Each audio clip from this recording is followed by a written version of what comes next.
I wanted to do a little video today because I got some seeds in the mail and I wanted to do a little, kind of an unboxing.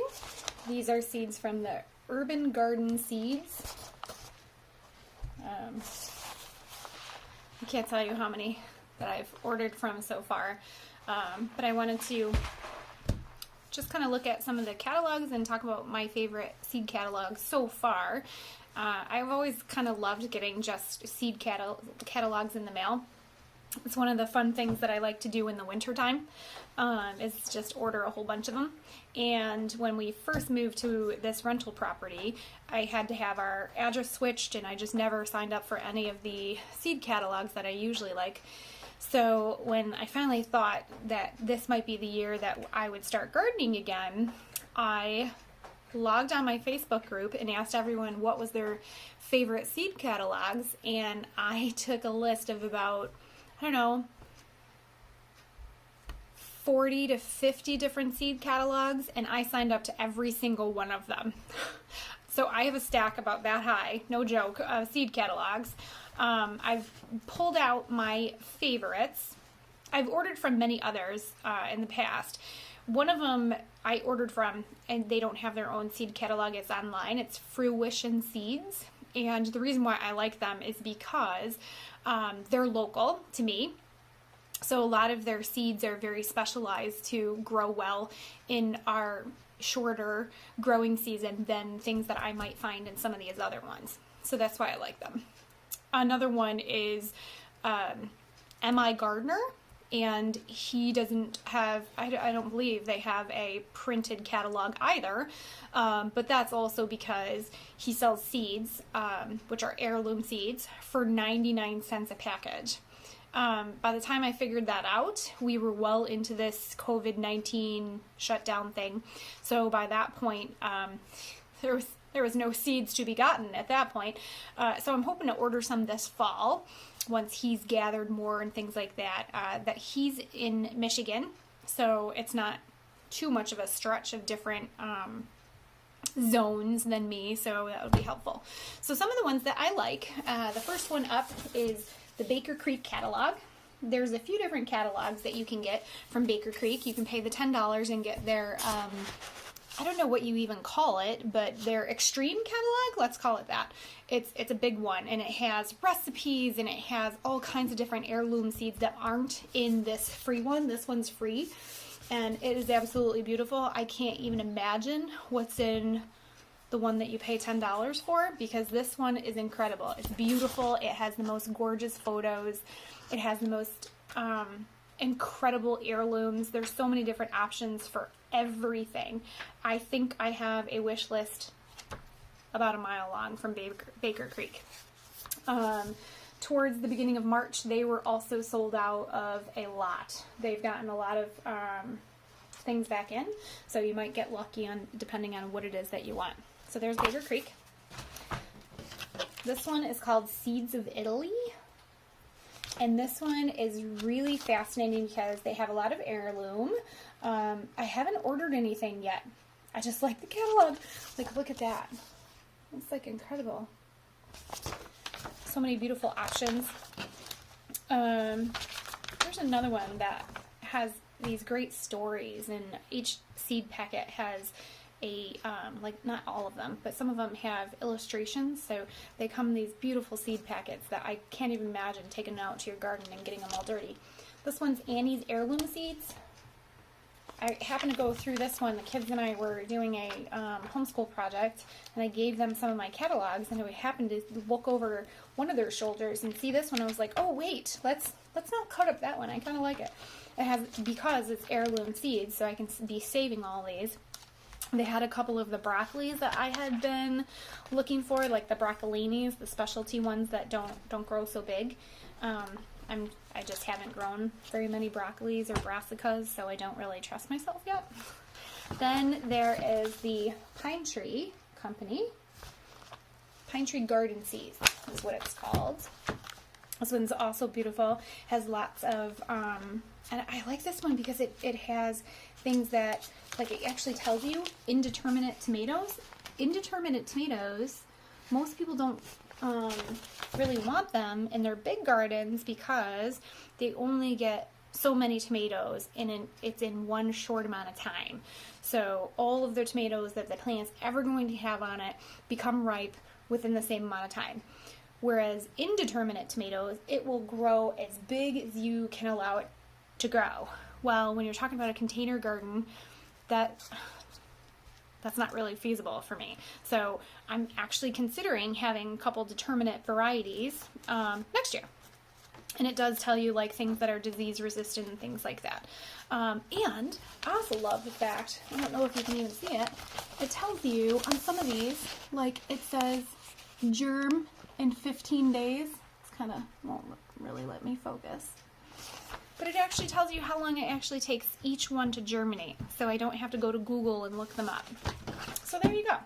Fruition Seeds, when I ordered seed packets, they send me this lovely little cheat sheet of when to plant and when to harvest things. And I love that because it has the little categories, when to direct sow, when to transplant, and that sort of thing. And then the green is the harvest. That's the part I'm looking forward to the most. Yay! Alright, how about some seeds? Here I honestly don't even remember what I ordered. I'll probably look at my email, but I thought this would be a little more fun. We did state testing today, the kids and I, so I have to sit with my one child and sit with him the whole time and read the questions and that sort of thing, so it gets a bit tedious for everybody. So by the time that we're done, I'm ready for coffee and he's ready for a break. All right. I was hoping they were all labeled because they're all like brown on the one side. And there's no pictures though. Oh, I should have gotten a catalog. But we have squash, saffron squash. So these are all interesting ones that I couldn't find somewhere else. Oh, right, marigolds. So I had to figure out, there's a marigold question. I have bees in the backyard, but only a small hive. And there's a huge question about whether or not all marigolds are treated with pesticides, even seeds, so that they're resistant. So it could cause an issue with my bees if they were treated. So before I plant these, knowing full well that my bees would like them, I'm going to have to look it up. I'm pretty sure they don't, though, but all right. Bloomsdale spinach. I already have some planted, but my seeds were pretty old. So I had, what did I figure it out? I think I figured it out to be like a 10% germination rate. So I bought some more because I did like that. I bought some fennel, sweet fennel. I've never grown it. I don't even know if I have time to grow these things. That's why I have this little thing to check on to see if there's enough time to do that. Fennel's not listed, but I'll have to look at it. Oh, zucchini, round zucchini squash. I thought that was kind of interesting. So it's not your typical typical green. I had, when I did grow squashes and zucchinis in at our old house in our garden, so I mainly grew tomatoes. That I bought plants, bought transplants. I direct sowed green beans and peas. Those were the only things I ever direct sowed and actually had good luck with. Oh, actually lettuce too. So green peas, lettuce, and peas were the only things that I actually direct sowed myself and had good results. But then I would buy transplants of everything else, and mostly, you know, it would end up costing me more money to purchase the plants than it would had I have just bought the vegetables. So this is the first year that I've, you know, started from seed. Here's my little seed rack there in this sunny window, and I had one seed starting light. I did not have a heat mat, not yet. If I do well this year, I might invest in it for next year, but I wanted to try it. So I'm very excited about having these seeds and starting everything from seed because in the years past, I didn't grow a whole lot. When I tried squashes in the past, I got so many squash bugs that's pretty much what I grew. I grew squash bugs. I didn't get any squash from it. You know how everybody says to plant one green zucchini and you'll have enough for your neighbors? I didn't even have enough for me, so that's what I get. Anyway, rutabaga, purple top. So I got mostly interesting things. Oh, I found out that okra does actually grow well here. I just don't think that I have enough time now, but I'll have to look. And I'll let you know. Oh, look at that. I got a little thank you. Isn't that nice? I love it when people do that. Just a little something, something in there. And it's a sticker is what it is.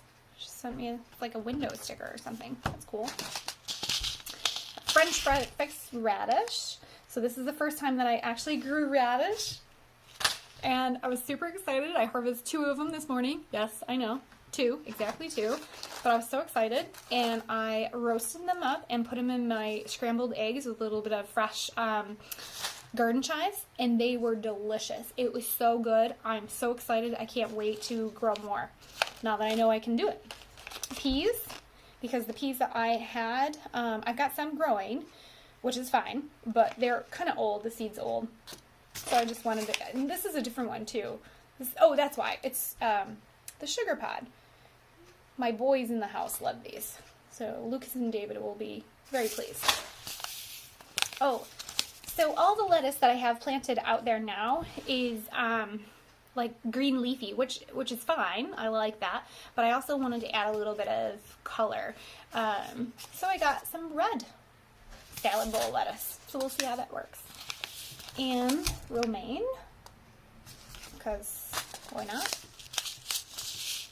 Oh, this looked interesting too. This is Vate's Blue Curled Kale.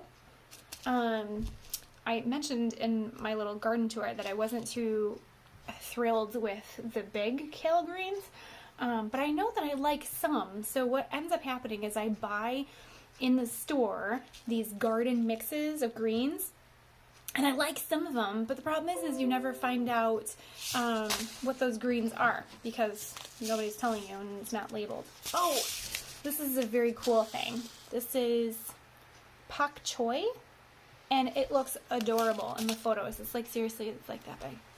It's very tiny. I've never actually eaten it. Who knows if we're going to like it?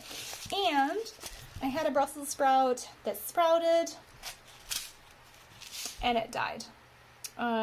It actually, did that one even sprout? Yes, it did. And it just, I'm not sure what happened. My little seed starts just didn't quite make it. So that's my little garden package.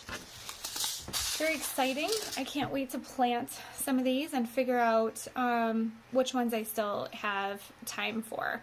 I know I'll have time for the lettuces and the radish. The peas will go in the fall.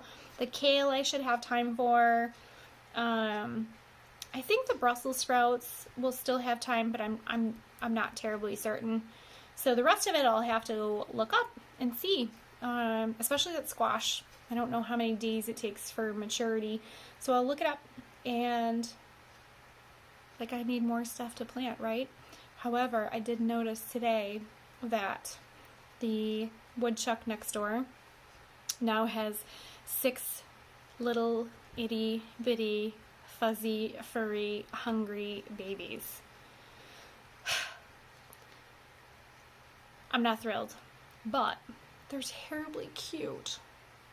And my neighbors at this point think that I am a raging lunatic because I have looked out our back window and seen the tiny little babies.